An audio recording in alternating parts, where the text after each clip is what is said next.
My best friend just proposed to me out of nowhere, and now he's accusing me of leading him on after I harshly rejected him because I honestly thought he was joking. So Jordan, 24M, and I, 25F, met in university 2 years ago. We both started at the same time, and because of our ages we were both considered mature students. So we quickly became firm friends as we shared a dorm, and we'd joke around together about us being old enough to be considered mature in our early 20s. We weren't on the same course, but given we lived together, we would hang out pretty much all the time whenever we didn't have a lecture. We joined a bunch of societies together, went drinking every weekend together, etc., etc. It was a pretty sweet gig because it meant we were at least never alone. Obviously we made other friends, both alone and together, but we were always each other's number one at the end of the day. At the moment we're on holiday, and while we haven't hung out constantly, we decided to make plans to visit each other's hometowns, because we're from very starkly different places. Today, we went to mine. Mine is a big city central. This morning we went there and were wandering down the streets, doing some sightseeing because he's never been. There's typically a lot of street sellers here, trying to sell you everything from hot dogs to fluffy Pokemon hats. I decided I wanted to get a caricature done. I've never had one, and I thought it would be funny to get and hang over my bed when we got back for term. I asked Jordan if he wanted to get in, and he refused. No worries, so I sat down to get it done. They don't take very long, 5 or 10-ish minutes, so I looked straight forward at the artist the entire time. He finished the caricature. I loved it. So obviously I turned to show it properly to Jordan. When I turn though, I literally don't even know what to say. He's down on one knee holding up a ring box. I don't even really know what he said, if he did the whole proposal speech thing, because I was so confused, I was barely paying attention. Remember again, this is a super busy tourist city, so this has drawn a mini crowd now, coming over to cheer us on. I couldn't help but burst into laughter. To be honest, I thought this was some kind of odd prank type thing. We've never been the prankster types or whatever, but I couldn't come up with a reasonable explanation. So I just laughed and laughed and laughed, until I looked at Jordan and he looked genuinely heartbroken. So obviously I asked him something along the lines of, "You are not being serious?" This is the only thing I remember him saying. He shut the box, stood up, shrugged and said, "I guess not anymore," and then walked off. This left me standing pretty awkwardly in this gathered crowd of people, a lot of who were giving me dirty looks, which made me incredibly uncomfortable. The plan was to meet back up at the hotel that we had booked rooms next door to one another. So I figure that's where he's going and head back that way. But he's not there. So I wait, and he still doesn't return.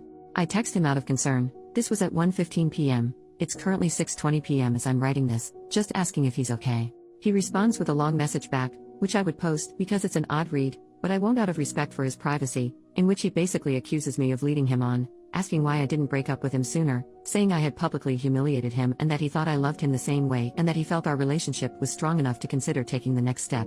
Now this is completely out of left field. I literally have got no clue where in the world he's got this idea from. The closest we've ever physically been is a hug, hello and goodbye. I've never even jokingly flirted with him, for exactly this reason. I've had too many friendships collapse because they can't tell the difference between serious interest and joking banter in friendships, so I've been extra careful to not. We've never kissed, never been on a date, never be intimate. I do not find him physically attractive and I wouldn't want to be in a relationship with him. I don't understand where on earth he's got this idea that we are. This isn't something he's ever brought up before this, and I'm genuinely bewildered. He hasn't returned to the hotel yet. I periodically knock to check, and I've been listening out for him walking up the hallway or anything. Nothing. I haven't responded to his long paragraph because honestly, I don't know how to. I'm just so stunned and taken aback that I genuinely have no idea where to go from here or what to do. I haven't told anyone I know in person yet, mostly because I don't want to bring this up to people who know Jordan. So here I am turning to strangers on Reddit instead. What in the world do I do? Update, the next day. Hey, I'm not dead. I'm back at my parents' house at the moment and I'll be staying here until school picks back up and a bit instead of traveling around. It's nice to be home anyways. Jordan did in fact not come back to the hotel. I stayed up until 1 a.m. before falling asleep and he didn't return. When I woke up the next day, the hotel staff let me know he had checked himself out at about 6 a.m. I did end up responding to his big long text. I took everyone's advice and told him that I was sorry it didn't go as he had expected, but that I wasn't sure where he got the impression we were together. I said I'd be happy to sit and have a discussion about it all so we could make sure we're on the same page. He was not happy about this at all. And he again went off with a bunch of the same type of thing he'd said in his first message. It didn't really seem to be going through his head at all. Even in these new texts he kept referring to this all as me breaking up with him, despite me explicitly telling him we are not and never have dated.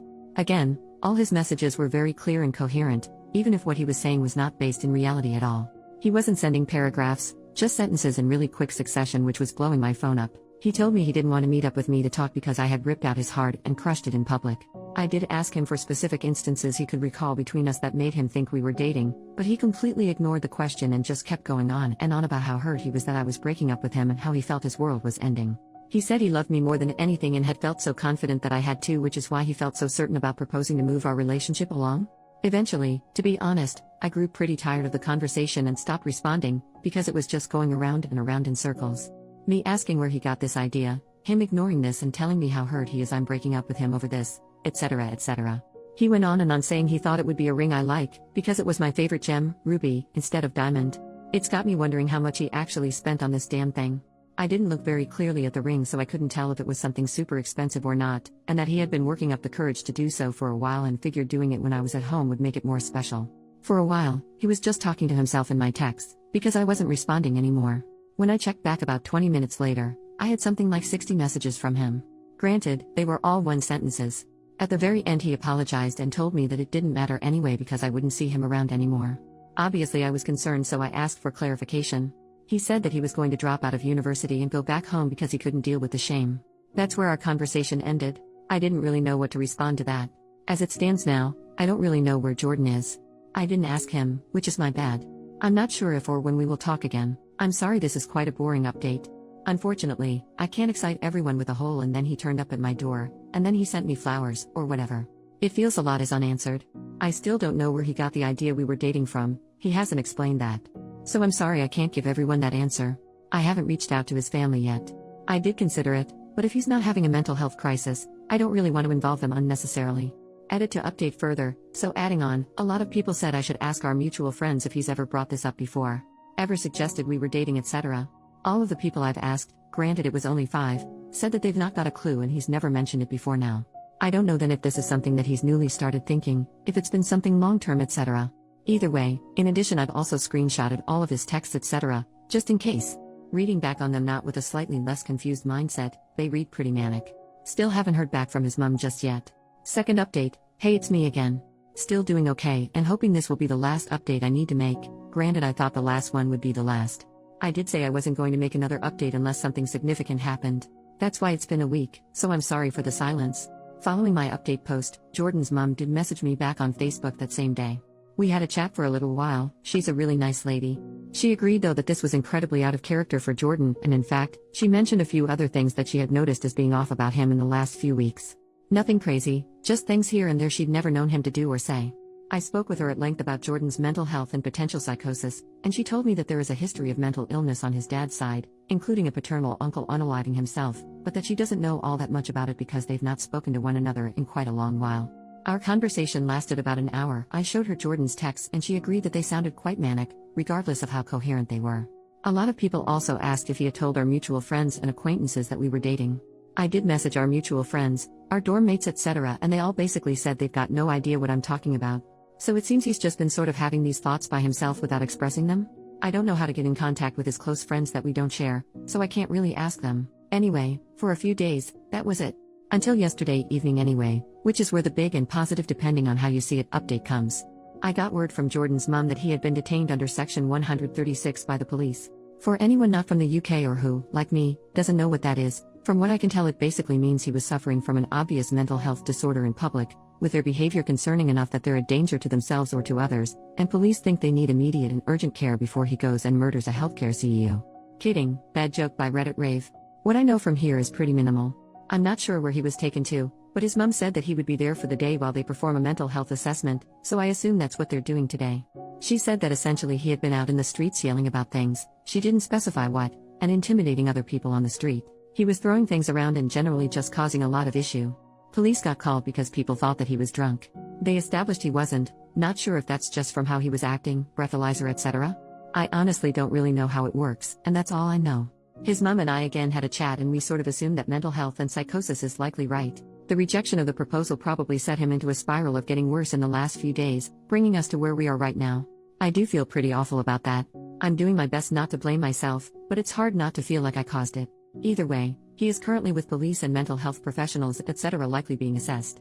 I don't know how the system works, so I'm not sure what will happen beyond this point. If someone with more knowledge wants to chime in, please do. I'm hopeful though that this will mean Jordan will be able to get some help for whatever it is he is currently dealing with. My hope is therefore I won't need to update again, and this can end here. I have yet to speak to the university about the situation just yet. Not really sure how or if I should approach that, so I'm leaving it be for now. This has been a whole lot of emotions, and I really appreciate the help of everyone on my last 2 posts. Again, I won't update again now unless something major happens, but I highly doubt I will learn much more. If he gets diagnosed with anything, I'll see if I can find out what from his mom and I'll add it as a small update to this post, though some form of psychosis is definitely looking most likely. I don't want to bother her while they're struggling with this though, so we will see. Thanks again everyone, and thanks for following along. It's been really reassuring to have this support and people with way more understanding than I have to help me.